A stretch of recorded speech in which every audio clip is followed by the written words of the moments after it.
Hello friends, welcome to my Investa. इस video में बात करेंगे आईआरएफसी स्टॉक के बारे में। उम्मीद आप सब अच्छे होंगे। अगर मैं आपको कहूं, आप इस चार्ट को अगर सामने सामने इस तरीके से इस बॉक्स में रखकर देख रहे हैं तो आपको क्या नज़र आता है?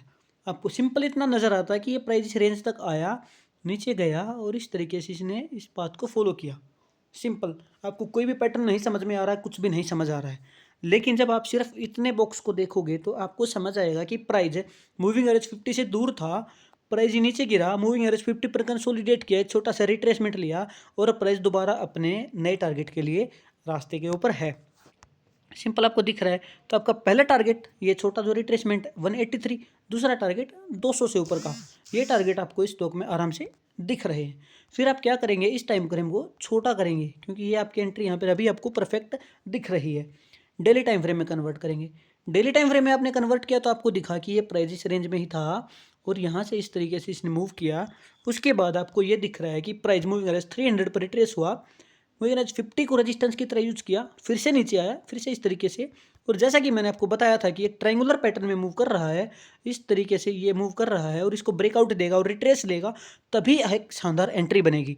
और वही चीज़ हमें यहाँ पर देखने को मिली। जब मैंने अपनी पुरानी वीडियो बनाई थी तो उसमें ये कैंडल आपको दिखी थी ब्रेकआउट की, लेकिन मैंने बोला था कि इसके रिट्रेसमेंट जरूरी है। तो ये 2 ड्रॉप कैंडल आपको दिख रही है, उसके बाद रिट्रेसमेंट और अब आगे चल के इस स्टॉक में शानदार एंट्री आपको इस तरीके का पाथ देखने को मिल सकता है, जिसमें आपको हाइयर हाई और हाइयर लो बनते हुए दिख सकते हैं। हाइयर लो बनेंगे, जरूर बनेंगे, क्योंकि एक कभी भी किसी भी स्टॉक में एक इस तरीके का चार्ट आपको नहीं देखने को मिलेगा। पाथ होगा तो इस तरीके का पाथ उसमें होगा आगे, ठीक है। तो आगे नए टारगेट इस स्टॉक में अभी अपॉर्चुनिटी बहुत ही शानदार हमें दिख रही है, क्योंकि इस ट्रायंगुलर पैटर्न को इसने ब्रेकआउट कर दिया और रिट्रेसमेंट भी ले लिया है। तो जैसे कि मैंने आपको बताया था, तो अब आगे चल के इस स्टॉक में अच्छे टारगेट्स मिल सकते हैं।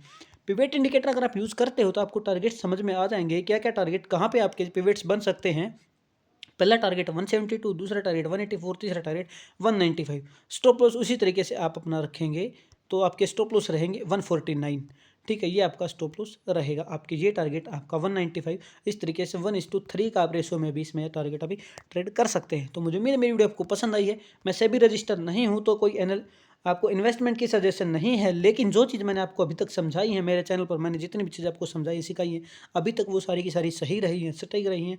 अगर आप यकीन नहीं करते तो मेरी पुरानी वीडियो जाके देख सकते हैं। और अगर आप चैनल पर नए हैं तो चैनल को सब्सक्राइब करके जरूर जाएँ। Thank you very much.